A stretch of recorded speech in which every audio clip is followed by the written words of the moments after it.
Sənin sadəcə bəxtin gətirdi. Əslində buna layiq deyilsən. Bu uğuru sən qazanmadın. Sən o qədər də ağıllı deyilsən, sadəcə çox şanslısan. Bu səviyyədə olan insanların arasında sən necə oldun axı? Bilirsən də bunu bacardığın üçün eləmədin. Təsadüfən oldu.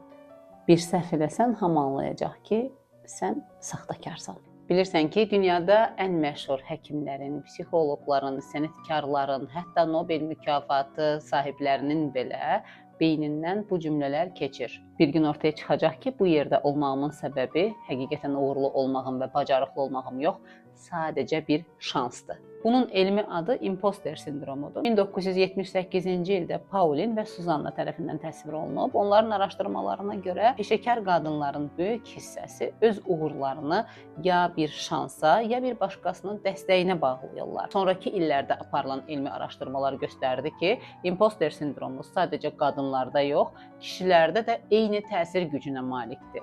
Beyində nə baş verir? Beyin uğuru qəbul edir, amma daxili tənqidçi deyir. Yox, sən buna layiq deyilsən. Bu bir təsadüf idi. Bu zaman isə insan davamlı narahatlıq, özgüvən itkisi və başqaları ilə müqayisə hissini yaşayır. Əslində isə paradoks budur ki, imposter sindromundan əziyyət çəkən insanlar çox vaxt çox uğurlu, qabiliyyətli və savadlı insanlar olur.